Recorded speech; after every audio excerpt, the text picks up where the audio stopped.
Quem crê nesta palavra da glória a Deus, cenáculo. Lucas capítulo 13, meu amado irmão. Você abre a tua Bíblia aí e vai glorificando o teu Senhor. Nós não cremos num Deus fraco, num Deus que fala em partes. Amém, cenáculo? Queremos um Deus que é tudo, Ele é o que é. Amém? Texto de Lucas 13, verso 1, a igreja vai abrindo. Saudação em Cristo a todos que nos acompanham nessa transmissão, dia 6/11 de 2014, falamos diretamente da sede em São Paulo, culto de preparação e santificação para a volta de Jesus. Deus abençoe os nossos irmãos que estão pela internet, aqueles que estão aqui em São Paulo, vamos ouvir Jesus falar.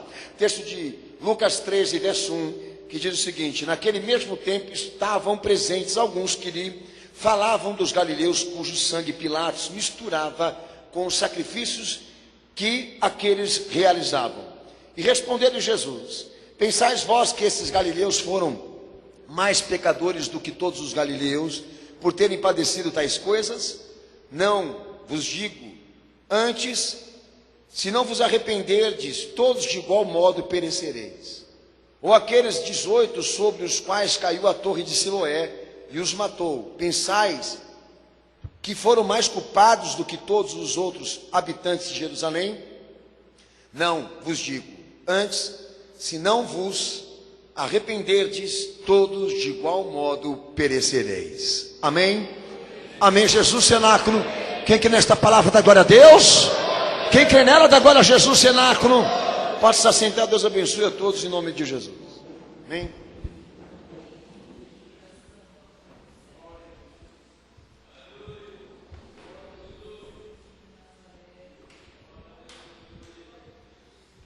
Gostaria, em nome de Jesus, de dizer à igreja que o pastor, eu fui tentar investigar de que acontecimentos se tratavam que o Senhor menciona aqui, no primeiro versículo e no versículo 4, e não houve informações históricas para dizer que tragédia que foi esta que ele precisou equiparar, comparar para chegar, amém, no propósito dessa pregação, que é o arrependimento como coisa fundamental para quem quer se salvar. Mas eu quero deixar uma coisa clara para os irmãos, que para nós não tem importância nenhuma saber que acontecimento trágico que foi esse, que o Senhor mencionou, historicamente falando, porque a importância maior do texto que eu li com você é Jesus como Salvador e representante da salvação para a humanidade, dizer o seguinte, que perante a salvação que ele representa, ninguém é mais ou menos pecador aqui. Que todos nós, se não nos arrependermos, também pereceremos como muitos pereceram. Tem uma lógica aqui, no que o Senhor está falando. Porque no Antigo Testamento, até a vinda do Cristo, de Jesus, havia um comportamento lá inadequado, que era o quê? Os homens quererem se constituir juízes, para exatamente deixar, ou então julgar, procedimentos, comportamentos e situações. Uma das coisas que o Evangelho narra, que o Senhor foi contra o pensamento fariseu, de dizer que pessoas que nascem aleijadas, nascem defeituosas, com problemas físicos excepcionais, elas nascem decorrente ao pecado do seu pai e da sua mãe. O Senhor exortou os discípulos e disse para eles o seguinte, que casos específicos como este daí, acontece não é devido ao fator do pecado do homem, mas ao fator de Deus permitir que isso aconteça para manifestar o seu poder, ou para a cura, ou para empregar a lição do quanto nós somos miseráveis, tá? Então isso é uma coisa importante de eu te falar, a nível de que, naquele momento, devido a essa tragédia, esse acontecimento que nós não podemos identificar historicamente o que era, é fato que muitos ali conversavam entre si, comentavam entre si aquilo que aconteceu e já estavam julgando que aquelas pessoas haviam morrido por causa do pecado com Deus. Que de fato o Senhor aqui legitima esse conceito, mas diz para elas que pensavam, que julgavam o que aconteceu com o próximo, de que elas também tomassem cuidado para que não acontecesse com elas, caso elas também não se arrependessem. O fato é que Há um vício cultural de querer estabelecer um mal superior, um mal inferior, estabelecer padrões de pecado, níveis de pecado. Se tratando de natureza, Deus trata todos de maneira igual. Não há diferença entre o que mata ou o que mente, mas consequências podem diferenciar. Mas a nível de quem é mais pecador ou menos pecador, segundo a Bíblia Sagrada todinha, Deus trata de maneira igual. O que veio desde Adão para cá, a nível de natureza, não tem nível de diferença. Fui claro com essa igreja aqui? Os irmãos entenderam aqui o que foi falado? Então aquela que matou o pai com martelada, que foi lá, arrebentou os dois na cama, e que a sociedade foca sobre ela como se ela fosse um animal, um bicho, uma coisa extinta da grade humana, entendeu? Biblicamente ela é tão igual, tão potencial a nível de pecado, como aquele que teve vontade de fazer e não conseguiu fazer. Então, se for falar quem é pecador, nosso Senhor mesmo disse aqui: todos são. Só pode estabelecer nível de comparação o que vai vir depois disso. Mas quem é mais ou menos pecador não se pode estabelecer. Então Jesus ele trata aqui exatamente a questão do que é arrependimento, tá? A importância do arrependimento no homem, da salvação que ele veio estabelecer. E eu quero chamar a atenção dos irmãos aqui para um fato importantíssimo. Há uma multidão aglomerada nesse exato momento aí, no meio evangélico principalmente, requerendo esse direito de gozar do privilégio de tudo aquilo que Deus pode fazer por intermédio de Jesus na vida de uma pessoa. Todos querem o serviço da salvação, tá? Todos. Há uma massa aglomerada nesse momento agora, buscando uma porta, um escape, uma alternativa a nível de cristianismo. Tanto que virou barganha e a fé virou um produto. E nós estamos vivendo uma crise dentro da igreja. Por quê? Porque as pessoas se aglomeram para ter o privilégio de viver a salvação cristã. Mas quando se diz respeito à responsabilidade que Deus impõe, a condição que Deus impõe para que ela chegue lá, eles não querem participar e não vêm na igreja. E eu exponho aqui um dos problemas das pessoas: elas não querem ler Bíblia, elas não querem ser doutrinadas, elas não querem gastar fósforo, neurônio, oração, consagração em Jesus para entender esse livro. O que elas querem? Um caminho fácil para chegar ao favor e ao serviço de Deus por ela. Então isso demonstra que elas querem a solução, e porque querem tanta solução e vão atrás daqueles que a vendem, elas deliram sobre salvação. Porque toda a salvação que Jesus representou pela humanidade, tudo o que Ele pode fazer por nós, é descrita para viver por um só tipo de pessoa.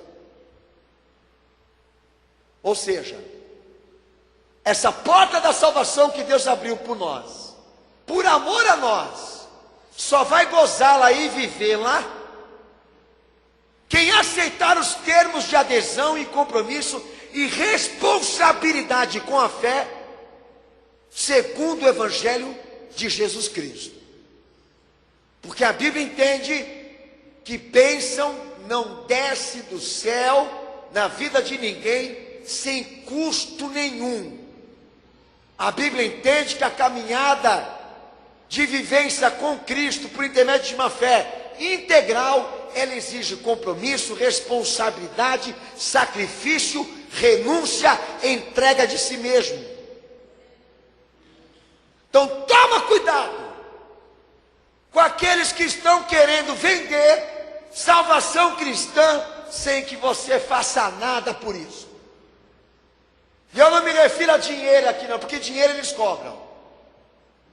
Eu Eu me refiro a princípios, a adaptações, a transformações que nós precisamos passar, viver, para chegarmos lá onde Deus quer. Obviamente Jesus morreu e ressurgiu na condição gloriosa para que ninguém fique de fora aqui. Mas do que ele tratou aqui? A necessidade de um fator fundamental na salvação do homem, que ele não pode ficar de fora no seu cumprimento e no seu dever. E o arrependimento, como outras coisas que o Evangelho ensina, amados, ouvinte dessa palavra, vai servir de fator para Deus julgar você no futuro, se você pode entrar no céu ou não. Então a primeira coisa que eu quero aqui é apresentar diante dos irmãos para você pensar, refletir o que você é diante disso, sobre o arrependimento, é o fato de não se poder haver salvação sem isso. E você já começou a ler comigo em Lucas 13, verso 1. E Lucas 24, 47 também ensina, pode ler.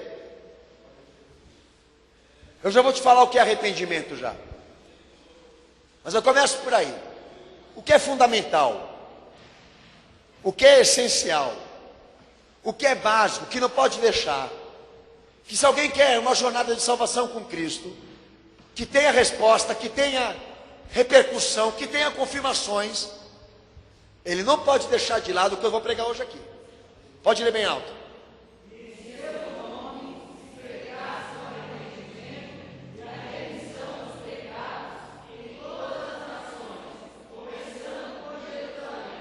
Eu tenho dito aqui, meus amados irmãos, que o Evangelho, o DNA do Evangelho, não consiste em prosperidade financeira, realização sexual, formação familiar, formação patrimonial, alcance patrimonial, nível superior intelectual. O que é isso?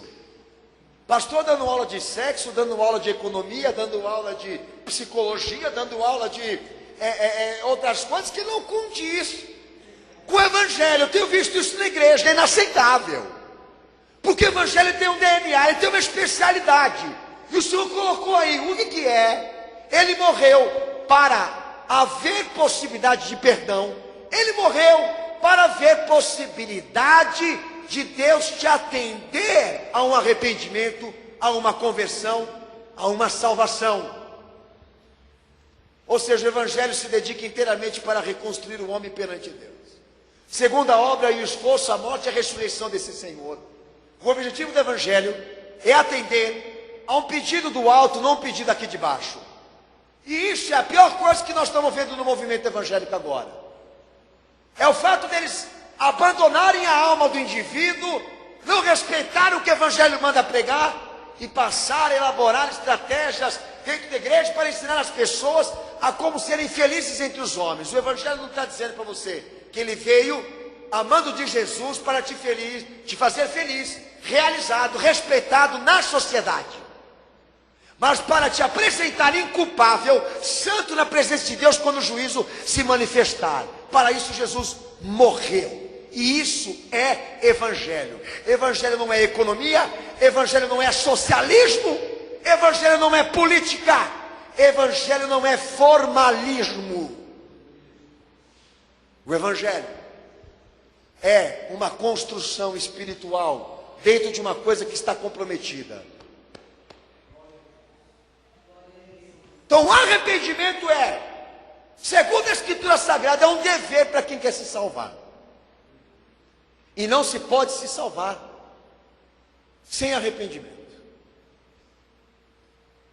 Então arrependimento é uma coisa tão importante como aquela que fez a pessoa vir aqui à frente e dizer: Jesus Cristo, eu te aceito como único Senhor e Salvador da minha vida. Ela pode fazer isso, mas não é a única coisa que ela deve fazer para se salvar em Cristo. Ela também vai ter que pegar essa outra parte da salvação que Jesus ensina, para também experimentar, viver e praticar. O que seria? Dela ter um encontro com o seu erro, com a sua situação, e ver o que Deus quer que ela mude. O arrependimento segundo o Evangelho.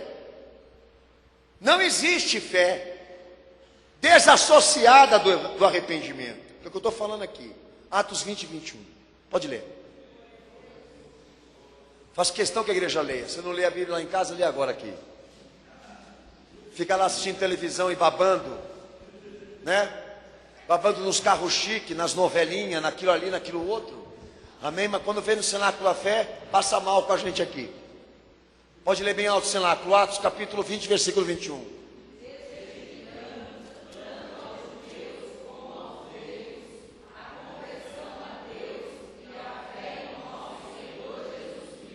Amém? O que nós podemos falar a nível do que é fundamental? Fé e arrependimento não podem ser tratados de maneira separada. Romanos 10:9 diz o seguinte, que a fé nos dirige para eleger um único Salvador ressurreto na nossa vida para sermos salvos. Romanos 10:9 diz que há essa condição para quem quer se salvar pela cruz de Cristo, pelo que Ele ofertou, elegê-lo, reconhecê-lo como único Senhor, Salvador e ressurreto da sua vida. Mas em Lucas 22, versículo 62, Mateus 3, versículo 6, também diz que a salvação para a qual o arrependimento se dirige é a salvação do pecado. Se a fé me pede para eleger aquele que é Salvador e me salvar, o arrependimento me diz que o que ele vai fazer comigo agora é me dirigir para a consciência daquilo que eu devo mudar.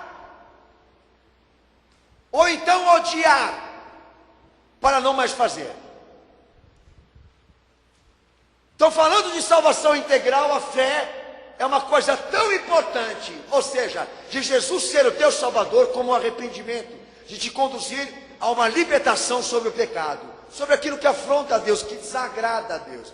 Então vamos deixar uma coisa clara aqui a nível do que o Evangelho pede para a humanidade, como condicional para se salvar. Pede para aquele que vem aqui na frente de Jesus, entra na minha vida e seja meu Salvador, para que ele se arrependa, porque senão a fé dele vai ser inútil. Que é o que vocês estão vendo acontecer agora. O que é a popularidade cristã hoje? Do que é feita a popularidade do cristianismo atual evangélico? De uma simpatia, de uma carisma pelo nome de Jesus. Tem muitos ministérios e segmentos no movimento evangélico que se satisfazem com a questão de que as pessoas proferem o nome de Jesus para dizer que elas são salvas. Mas o Evangelho diz que proferir o nome de Jesus não é suficiente. Proferir, indagar, confissão pública não é suficiente. Dizer que Jesus é Senhor e Salvador, qualquer um pode fazer. Por isso que a fé caminha com essa perspectiva do arrependimento, porque ela busca provas, evidências no homem, de se realmente ele teve um encontro com Cristo, se aquilo que ele está dizendo aí é verdade. Porque o que ridicularizou hoje é isso, as pessoas dizerem, eu sou evangélica, eu sou de Jesus agora, eu sirvo a Jesus agora, e nós chegamos a uma conclusão, que é uma massa levedada, porque ela traz carisma, simpatia pelo nome, mas nega evidências, provas, testemunhos e obras.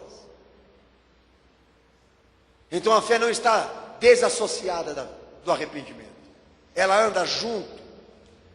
Os dois são fundamentais para salvar. Aquela que me diz, aceita Jesus, e aquela parte do evangelho que também me fala, se arrepende e se converte.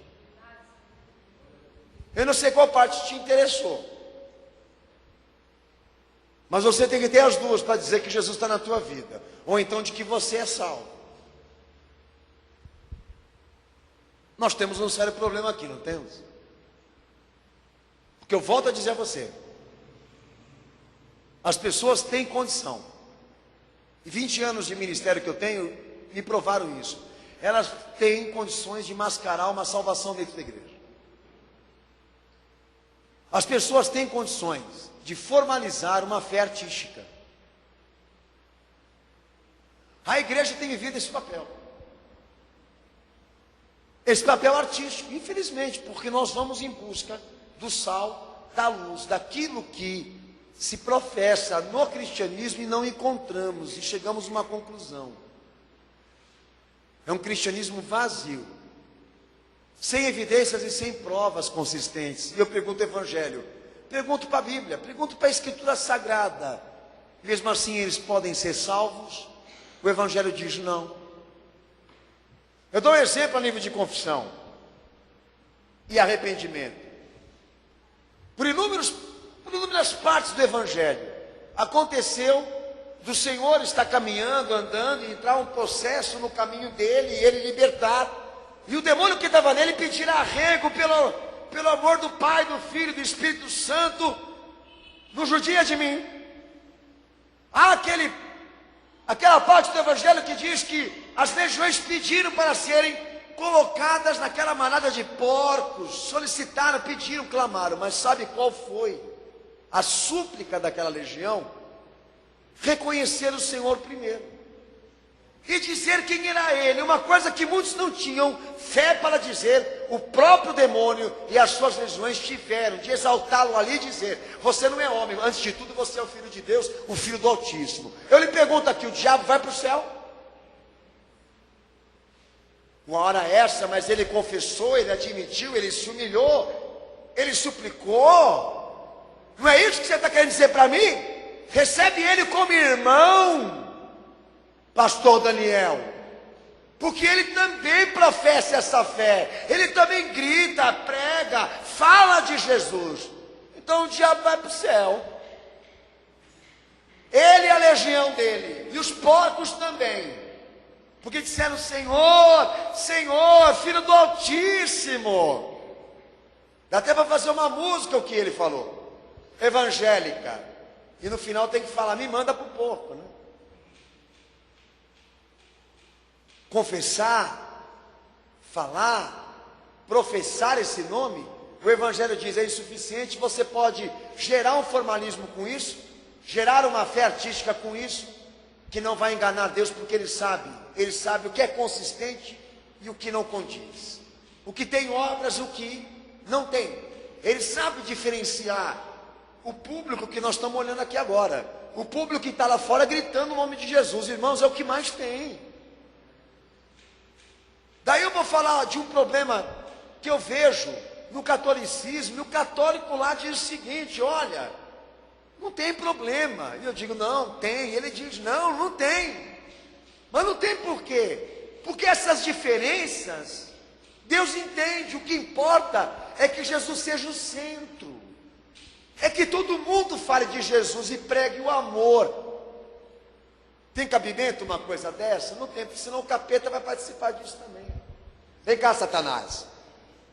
Vamos dobrar o joelho aqui no chão hoje e vamos orar para o Senhor e vamos confessar, dizer quem Ele é. Que gostoso.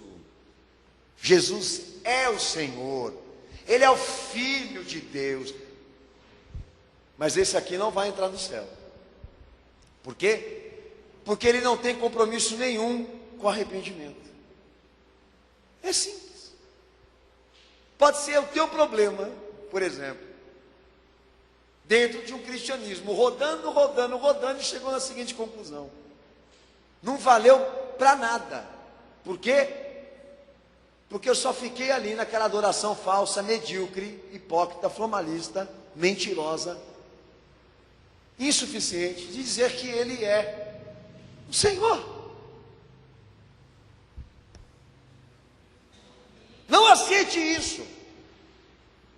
Não concorde que isso aconteça com a tua experiência de fé. Não seja como eles, não queira o superficial. Não compre uma máscara. Não seja artista.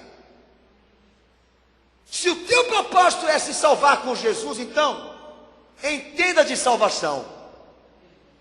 Querer salvação é uma coisa, vivê-la é outra. Porque você vai ter que entrar no tipo de homem e de mulher que Deus quer. Já não se baseia mais no que nós queremos, o que nós pensamos, agora aquilo que Deus quer. Salvação é isso. Para entrar por aquela porta estreita ali, eu vou precisar me esforçar. porque o que ela me pede, a minha carne não quer, o meu eu não quer, mas me salva.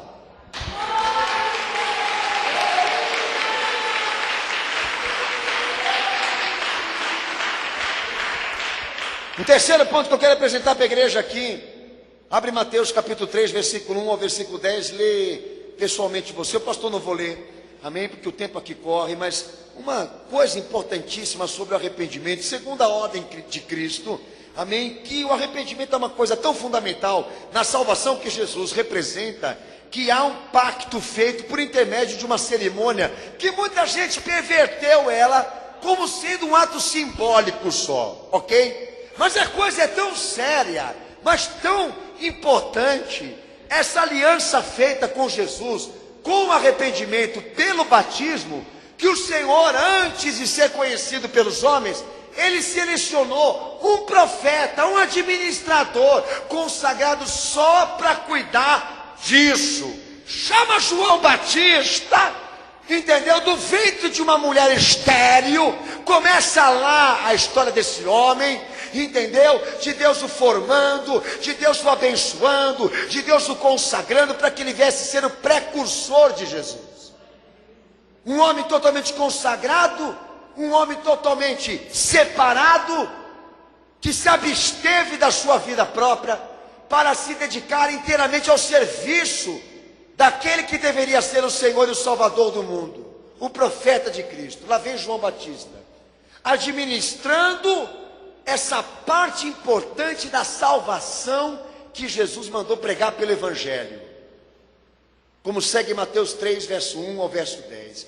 Marcos 1, do verso 1 ao 6. Lucas 3, do verso 1 ao 9. João capítulo 1, verso 8, verso 19, verso 36, enfim. João Batista no Rio Jordão, pregando arrependimento, anunciando Cristo e o seu reino, e dizendo a todos: arrependei-vos, porque é chegado o reino do céu, produzi bons frutos de arrependimento, porque eis que eu sou aquele a quem o profeta Isaías disse: voz do que clama no deserto, preparai o caminho do Senhor, endireitai as suas veredas. E lá estava João Batista, dizendo para aqueles que não queriam se arrepender: não basta vocês dizerem que o teu pai é Abraão, não basta vocês dizerem que o teu pai é Isaque, é necessário que todos se arrependam, porque todos pecaram.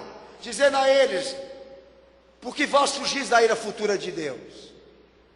A árvore que não produzir o arrependimento, Deus corta e lança ela no fogo.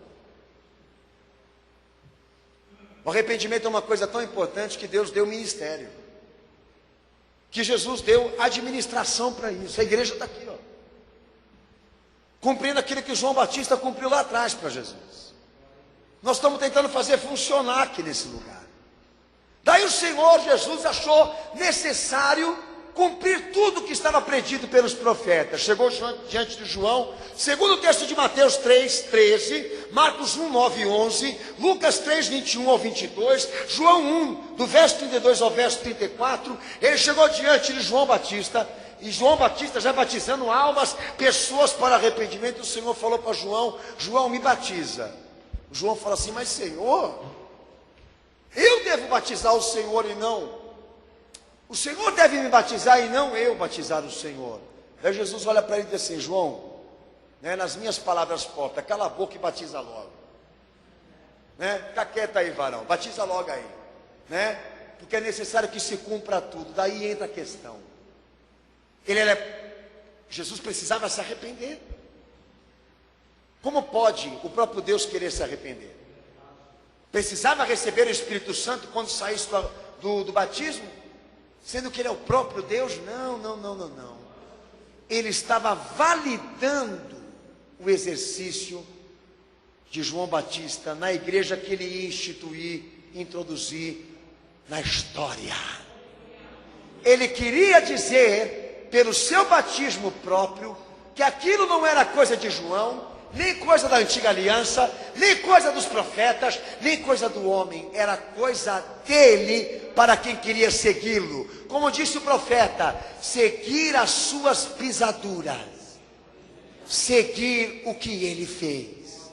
E ele foi lá para validar aquilo que João estava tratando, realizando, preparando para as pessoas. Ele disse a João: faz comigo também, porque aqueles que crerem em mim vão ser batizados, e quem não crê vai ser condenado.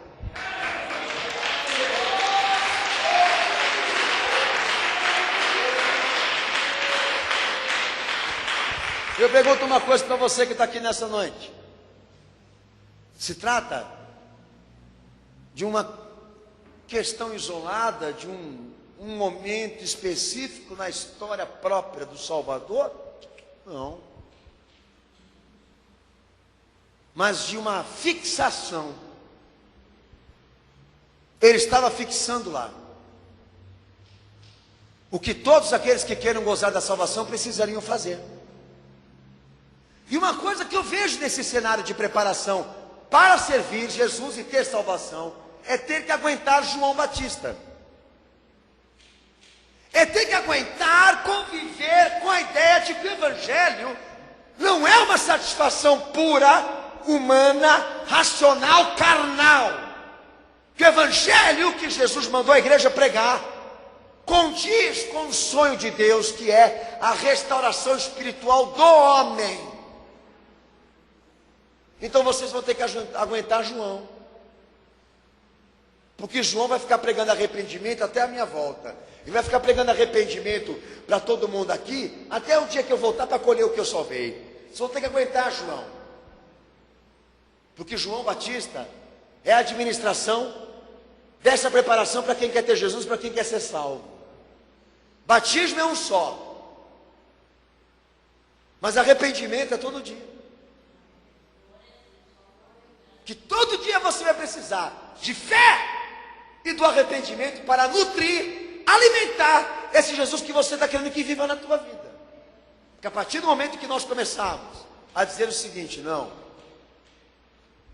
vou me dedicar mais a esse lado, de ter uma convicção, uma certeza de Jesus.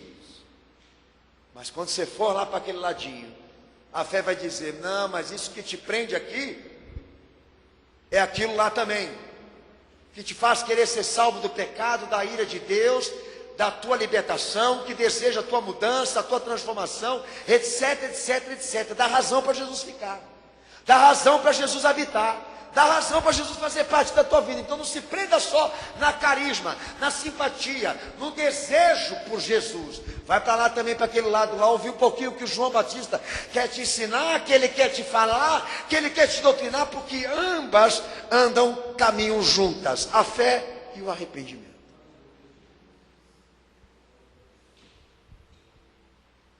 Então, a nível de realidade, posso dizer, os amados irmãos, é o que eles não querem, né? Porque o que eles querem, na verdade, é se utilizar do favor, do serviço que a salvação presta, de Cristo para os homens.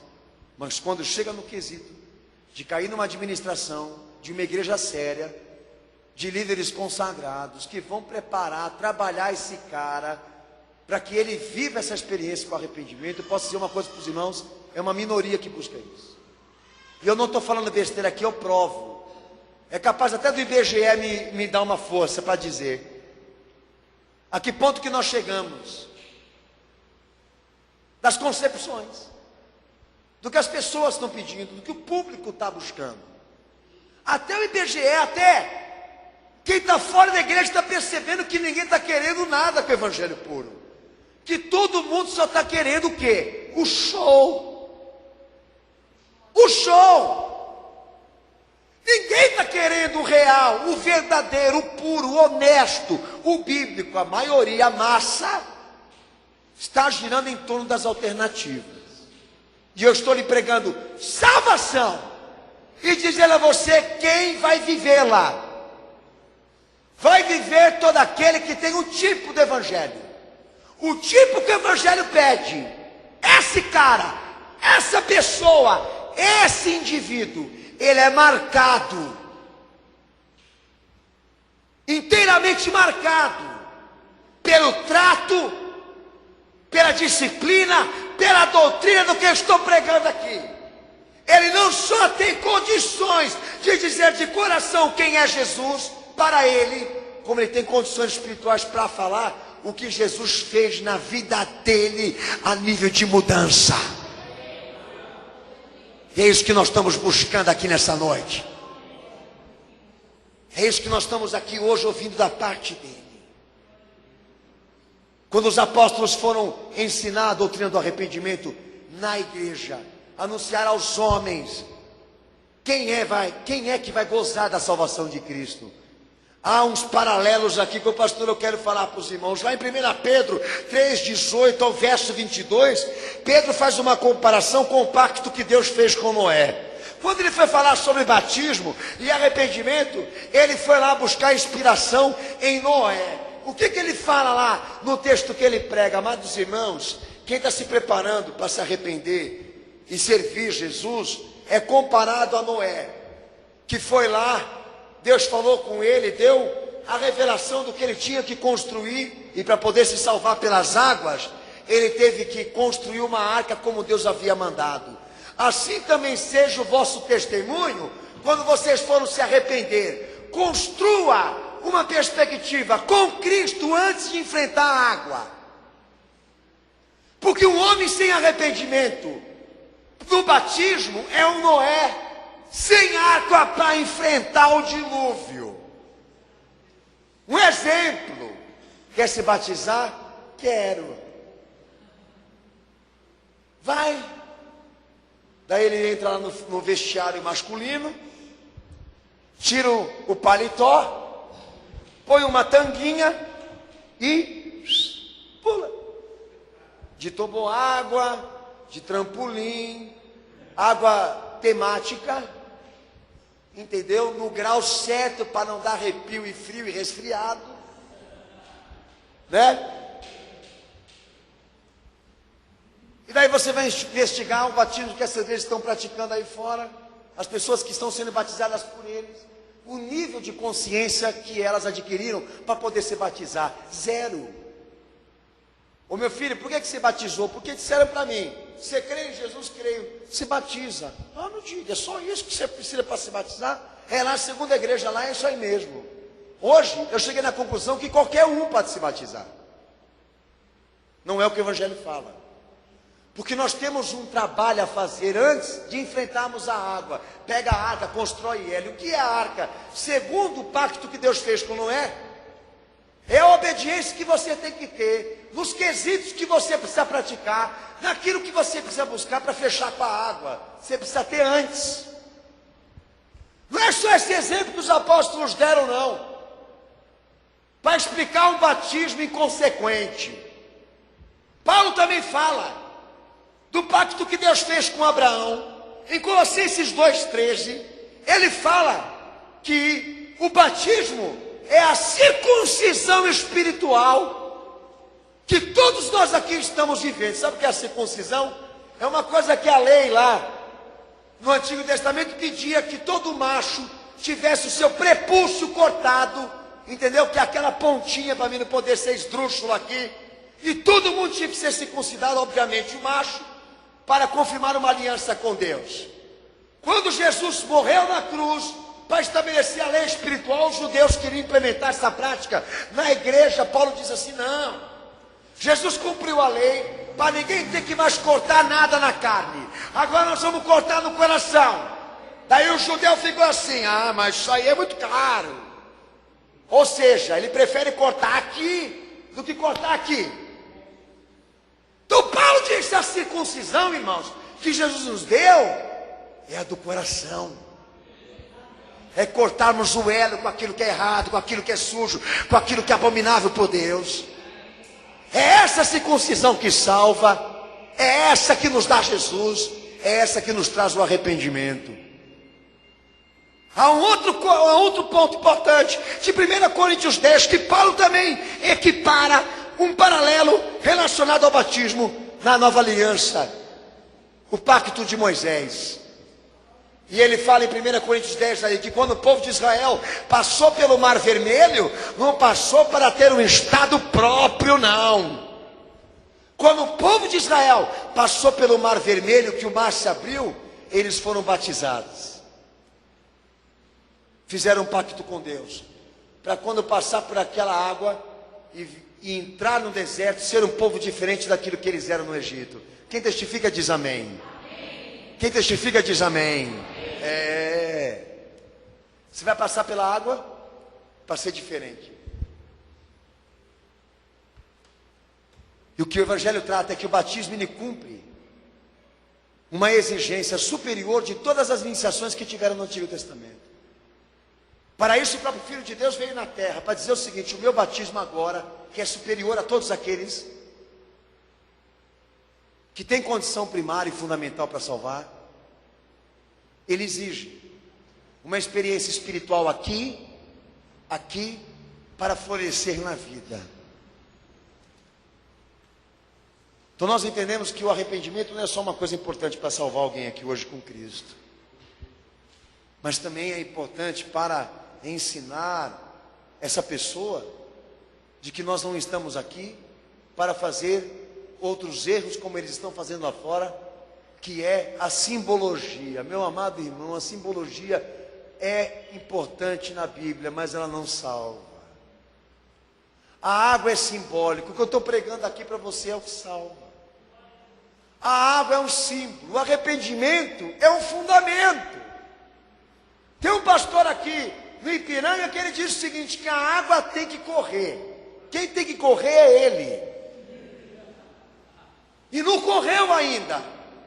Mas prega há anos que a água tem que ser corrente. Eu cheguei numa condição de dizer para ele que deveria ser corrente elétrica, para eletrocutar ele e todos os idiotas que ouvem ele. Por quê? Porque a água é um símbolo, mas o arrependimento, o fundamento que salva. O que Deus mais se preocupa, o que o Evangelho mais se preocupa aqui, não é se a água corre para lá, se a água corre para cá, se ela vem de cima, se ela sai de baixo. Mas o que você está levando de você mesmo para enfrentar ela?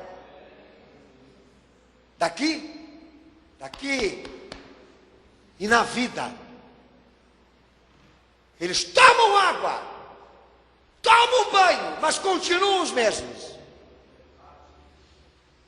São batizados, mas são mundanos. São batizados, mas vivem como ímpios. E pastor, eu vou ser louco de dizer aqui, esse irmão que está aqui na igreja aqui, por ser batizado e confessar Jesus, ele está salvo? Eu não sei nem se eu estou. Por quê? Porque para mim poder ser, eu vou ter que ser julgado naquilo que eu vivi. E só Deus vai poder dizer isso, nem isso vai poder falar no lugar dele. Se chama autoafirmação. O instrumento da justificação é a fé, não é o que eu quero, nem o que eu penso, nem o que eu acho, mas é o que a fé diz ao meu respeito. É o que Deus vai usar para dizer para você se você vai entrar no céu ou não. Então está aqui Jesus, a água, e Ele vai te mandar para o inferno com a água que a tua igreja te deu. Água temática, quentinha. A água que a gente batiza aqui é água fria. O indivíduo para batizar ele tem que ter fé. Ele bota o pé assim e fala, vou voltar, né? O cara tem que gostar muito de ser batizado aqui no Sinal da Fé. Agora que ele bota o pé é 0 grau. É 0 grau. Mas não é de propósito, viu, irmãos? É que a gente não tem condições para colocar água quentinha. Eu acho que se eu pôr água quentinha, vai vir muita gente para se batizar aqui, entendeu? Para tomar um banho, né? Um banho Santa Catarina. Então, pastor, eu prefiro melhor a gente ficar pobre no sentido, né, de que a água continue fria, né? E a igreja se empenhando mais naquilo que as pessoas pensam, sentem, fazem para poder enfrentar aquilo lá. Nós podemos mascarar. Nós podemos mascarar. Então em 1 Pedro 3:21, Pedro diz o seguinte, que o batismo das águas para o arrependimento é o batismo da consciência, da indagação, da pergunta, da interrogação. Você está preparado? Você vai mudar? Você vai continuar sendo o mesmo? Faça a pergunta para a tua consciência. Eles ficam assim, pastor, me batiza logo. Se Jesus voltar, eu não vou ser salvo. Eu falo assim para ele, calma. A água é a última coisa que Deus vai requerer de você, lindo. Fica tranquilo, água, Sabesp tem. Está faltando, mas tem. Fica tranquilo, calma. A água é o último estágio de quem quer se iniciar com Jesus. Fica tranquilo. Adianta o processo. Que processo? O arrependimento. E ele quer a água. Então a igreja dá um galão para ele e manda ele embora. Vai para o Valdomiro, vai para o Universal, vai para todos esses capetas aí, então você merece. Você quer dizer para todo mundo que agora você é batizado, aí bota a família lá para fotografar, bota a família para filmar.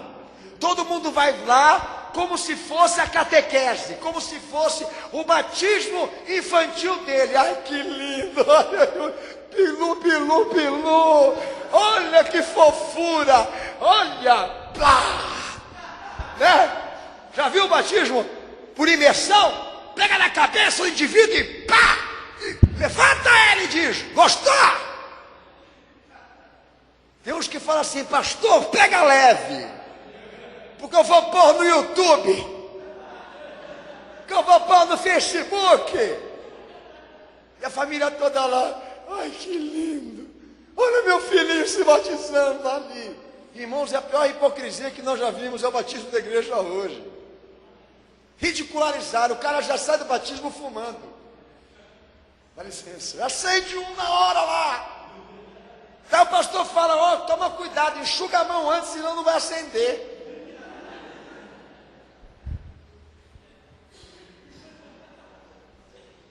Eu digo uma coisa para você, pastor, eu levo um pouquinho na brincadeira com vocês aqui, mas qual vai ser a consequência dessa irresponsabilidade? Pessoas acreditando que vão para o céu e vão para o inferno.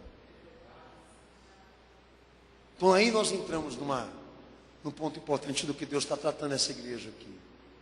Uma coisa é você ouvir de Deus que você pode se salvar, e isso é fato, Deus amou e quer salvar. A outra é você saber dele o que você precisa para ser salvo. É o que eu estou pregando aqui para você.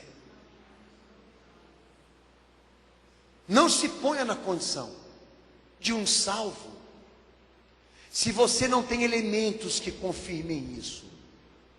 Não sente na cadeira de um crente se você não está em condições espirituais para poder sentar ali, porque você vai precisar muito quando Deus te chamar. Pergunta-se: pastor, o que é o arrependimento? A Bíblia trata. A palavra de Deus trata. 2 Coríntios 7, versículo 9 e versículo 10. A igreja lê esse texto bem alto e eu vou te explicar.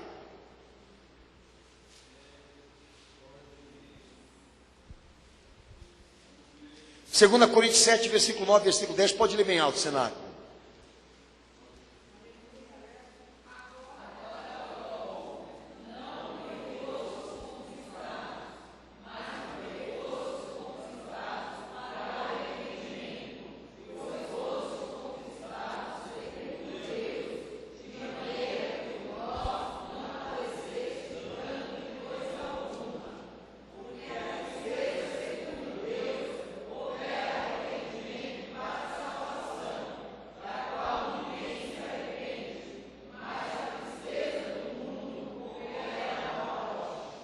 É um equívoco nós dizermos que arrependimento é um lugar para o triste, é um lugar para aquele que tem ódio do pecado, é um lugar para aquele que quer abandonar o pecado, porque Paulo está dizendo aí o seguinte: se depender só disso para você gerar arrependimento, o mundo também se arrependeu, porque lá há vários níveis de tristeza baseados naquilo que o ser humano é, a ponto de maldade. Daí Paulo trata que essa é a tristeza segundo o mundo. Eles podem ficar tristes por serem maus, odiarem o mal, quererem abandonar o mal, mas isso não é arrependimento para o Evangelho. O arrependimento segundo Jesus Cristo é uma mudança radical, é uma conversão, é uma mudança aqui e na vida. Segundo o texto de Lucas 3, verso 3 ao verso 6, arrependimento consiste em uma radical transformação do pensamento, da atitude e da direção daquele indivíduo que quer ser salvo por Jesus. Não é cinza na cabeça, não é rasgar as vestes, não é show. Eu lembro uma coisa, eu estava pregando na rádio alguns anos atrás, eu estou terminando já, viu, Senac? Meia-noite. E o pastor, eu lembro que eu estava lá na rádio pregando, e quando eu fazia um intervalo, né, só para respirar e orar, vinha uma vinheta assim: venha para o culto do pano de saco. O culto do pano de saco. Daí eu cheguei lá, bati no vidro lá, o sonoplasta. Pano de saco, eu queria entender isso. Ele fala assim: arranca a roupa e veste saco. Ah, saco de batata. Porque era um culto de humilhação, de arrependimento. Eles tinham que vir vestido de saco de batata. Olha só, Zé Batata. Eu imagino que horror deveria ser. Entendeu? Imagina só. Parecia o Zé Batatinha, né? Parecia o Zé Batatinha, entrando na igreja com aquele saco de batata. E sapato de cromo alemão para não perder a chiqueza. Eu boto a mão na testa e falo: não, Senhor. Arrependimento não consiste só em tristeza, constrangimento, culpa, pesar e querer odiar. Ah, eu quero odiar o mal, eu odeio o mal. Vai, se retalha, vai, se escoteia, vai, pá, se escoteia. A Bíblia fala: arrependimento não é pesar, arrependimento não é tristeza, arrependimento é um termo de adesão que vocês assinam com Jesus, dizendo: eu vou mudar.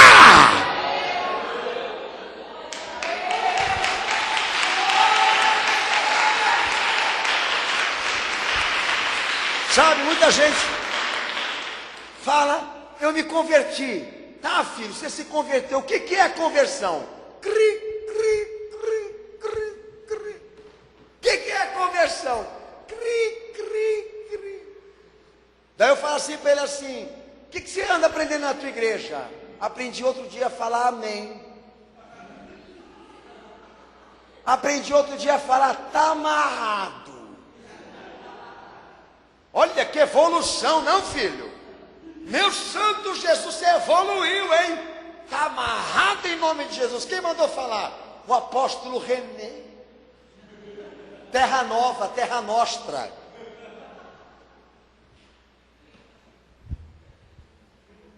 Infelizmente, o que está acontecendo? As pessoas estão decaindo na significação daquilo que é fundamental para a salvação. Vamos dizer o seguinte: olha, você quer realmente gozar do privilégio da salvação que Jesus ofertou pela tua vida na cruz? Então não encene, não fantasie, desça no mais profundo conhecimento do teu ser e arrasta tudo isso que está aí para fora, porque Jesus vai perdoar, Ele vai te redimir, Ele vai te libertar. Para de enrolar. Eles iam ser batizados por João Batista, iam se confessando, iam dizendo o que fizeram, iam entregando livros de espiritismo, deuses, santos e imagens, e os apóstolos queimavam na fogueira, segundo o relato de Atos. A mudança já era automática, havia indignação, havia sentimento de culpa, mas assumição e dever de mudança. Uma coisa é você chorar, a outra é você mudar. E para o evangelho, que salve é a mudança. Não é a choramingação, porque chorar todo mundo já chorou aqui, filho. Pergunta se ele não chorou na presença do Senhor. Tem uns caras que choram tanto aqui que faz poça. Mas daí ele enche a poça num culto, enche a poça na outra, já faz um rio de choramingação e não muda. Mas para ele alimenta a perspectiva de ser salvo, porque ele se derrama na presença do Senhor. Me derramei. Derramou que nem a cachaça, né? Porque é o mesmo, filho, você continua o mesmo.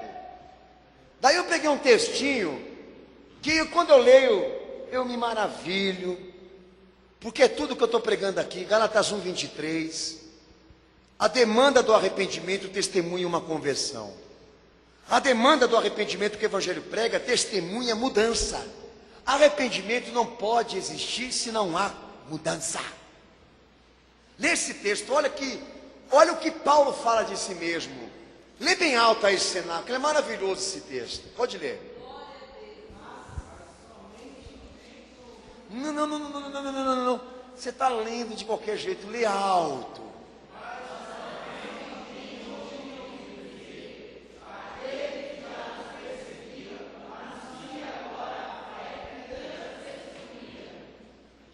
Vai ler de novo, mais ainda alto.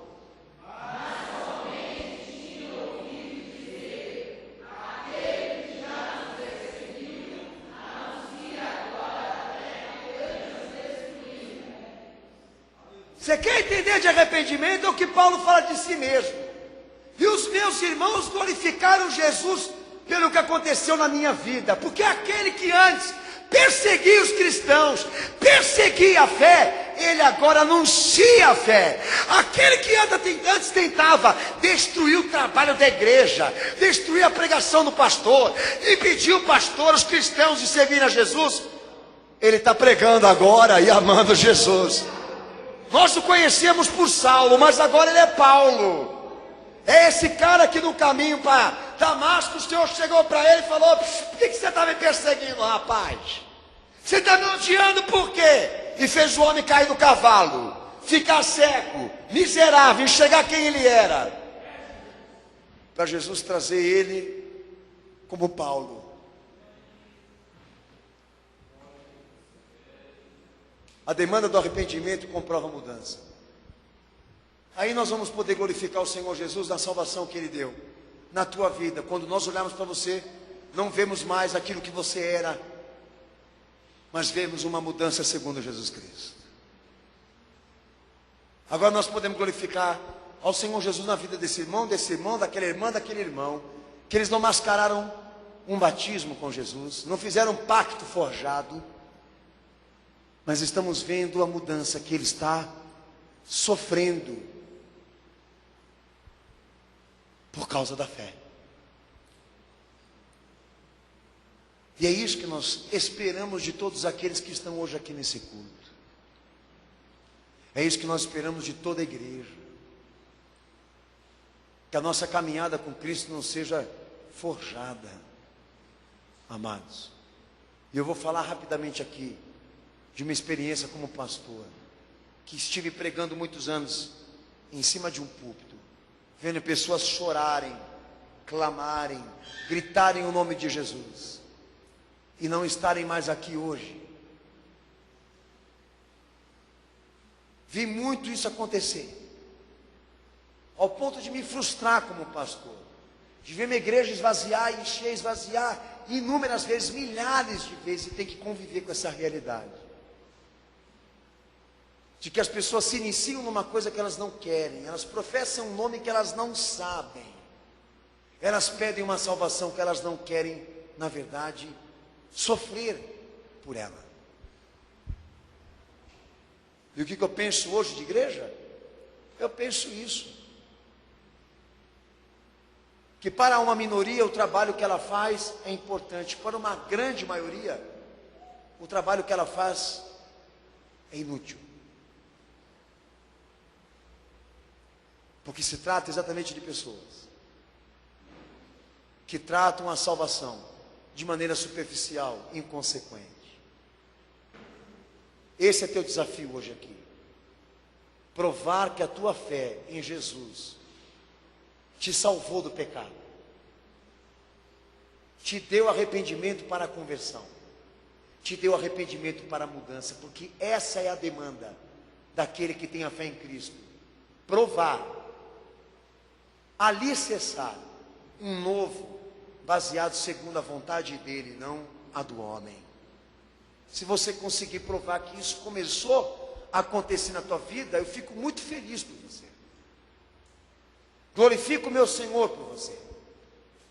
Mas se você for essa escória que está mentindo dentro da igreja e forjando uma conversão com Cristo que não existe, baseado numa choramingação, numa profissão de fé superficial, sinceramente eu tenho pesar e tristeza por você. Porque eu queria te chamar de Paulo, mas eu só enxergo um Saulo. Abaixa tua cabeça e fecha teus olhos.